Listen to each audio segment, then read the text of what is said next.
I'd like to bring in Jason from North Carolina, who almost ended up with an amputation. This is so amazing. He's out at the football game with his son with two legs attached because he has fought so hard to save his piggies, Dr. Phillips.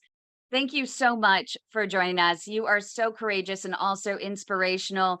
Would you mind sharing your story of when you actually started experiencing? How old are you first? How old are you?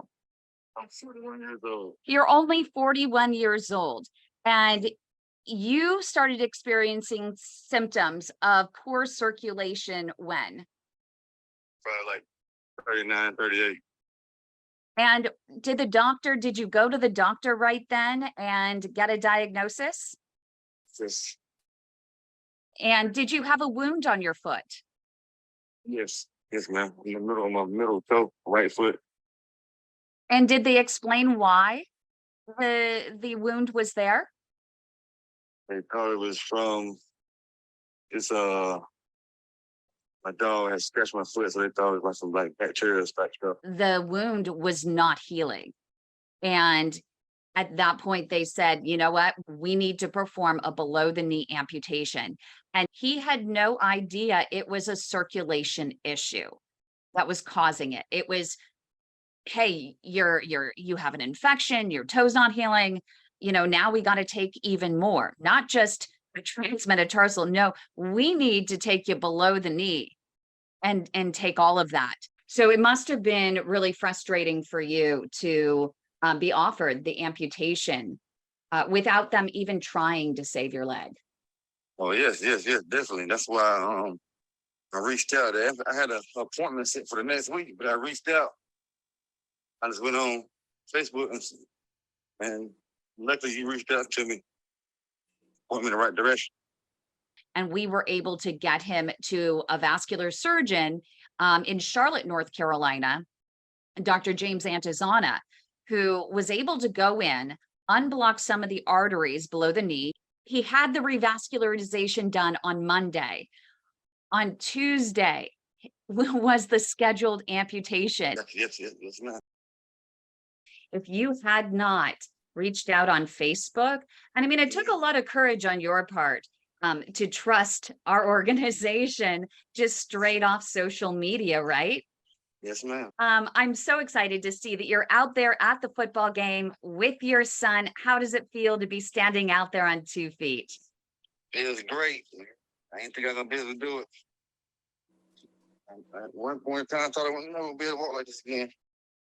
I'm so excited to see that you're out there at the football game with your son. How does it feel to be standing out there on 2 feet?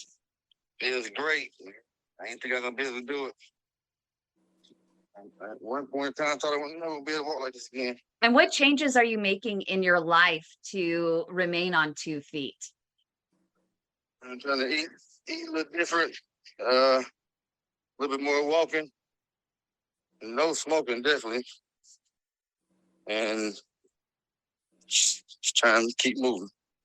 And what would you like others to know that they could learn from your situation now that you have had your blood flow restored and you were able to avoid amputation? Well, definitely get a second opinion, thorough if you can. Try everything you can before. Well, we appreciate your time. We appreciate your courage and we appreciate your inspiration. And I hope your son's team wins today. Appreciate that. Thanks so much, Jason. We really appreciate your time. It's an amazing story, but it also highlights the fact that it's so tenuous, right? Because if he wouldn't have been connected through you guys, he'd be missing a leg.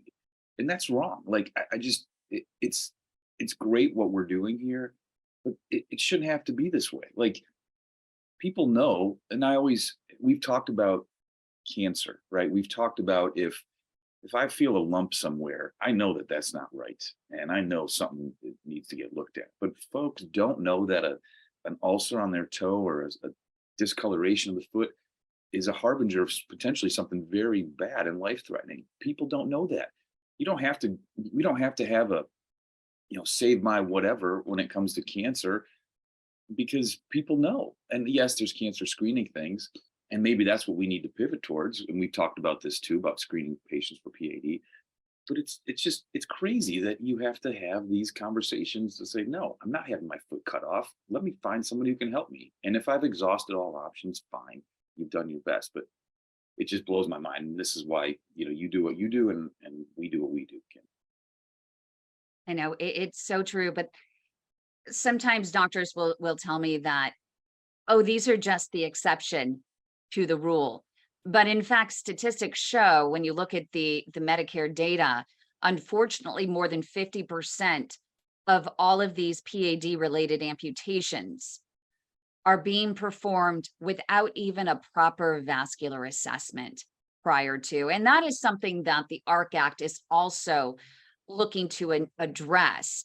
What it's looking to do is withhold reimbursement for amputation if a vascular assessment was not performed prior to, hoping to inspire people to take steps beforehand to do a more exhaustive evaluation of the vascular system to see, is it possible for anything with all of the new tools and techniques that are available? Is there anything, whether it's endovascular or surgical, that might be done? The answer is simply education, right? I mean, so it's educating patients, it's educating physicians, all types of physicians.